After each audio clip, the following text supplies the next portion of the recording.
கொத்து கொத்தாக கரையொதுங்கிய பாசியால் குப்பை கோலமாக காட்சியளித்த கடற்கரை பூங்கா.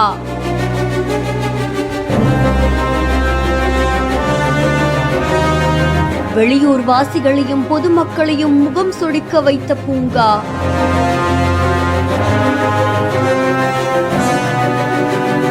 தூத்துக்குடி மாவட்ட மையப்பகுதியில பொழுதுபோக்கு பூங்காவான முத்துநகர் கடற்கரை பூங்கா அமைஞ்சிருக்காமா. இந்த பூங்காக்கு நாள்தோறும் நூற்றுக்கணக்கான பொதுமக்கள் காலை அதுக்கப்புறமா மாலை நேரத்துல வந்து அவங்களுடைய பொழுதை கழிச்சுட்டு போவாங்களாம். இப்போ கோடை விடுமுறை அப்படின்றதுனால தூத்துக்குடி மட்டும் இல்லாம வெளியூர்ல இருந்துமே நிறைய பொதுமக்கள் வந்துட்டு போறாங்க. இந்த நிலையில தான் கடற்கரை பகுதியில கடல்ல ஏற்பட்டிருக்கக்கூடிய மாறுபாடு காரணமா முத்துநகர் கடற்கரை பூங்காவை ஒட்டி இருக்கக்கூடிய அந்த கடற்கரை பகுதிகளில் முழுக்க பாசி படர்ந்திருக்கு. இது பார்க்கவே அவ்வளோ அசுத்தமா காட்சியளிக்குது. அதை தொடர்ந்து அங்க இருக்கக்கூடிய குழந்தைகளுக்கு நிச்சயமா இதனால நோய் தொற்று பரவும் அப்படின்ற மாதிரியும் சொல்லப்படுது. கடல்ல விளையாட வரக்கூடிய பொதுமக்களுக்கு கடல் பாசி சூழ்ந்து இருக்கிறதால துர்நாற்றம் வீசி நோய் தொற்று ஏற்பட்டு கொசு உற்பத்தியும் அதிகமாகுது அப்படின்ற மாதிரி புகாரை தெரிவிச்சிருக்காங்க. அதை தொடர்ந்து மாநகராட்சி நிர்வாகம் உடனடியா இந்த கடற்கரை பகுதியில் இருக்கக்கூடிய பாசிகளை அகற்றணும், இந்த இடத்த சுத்தமா வச்சுக்கணும் அப்படின்ற மாதிரி கோரிக்கை விடுத்திருக்காங்க.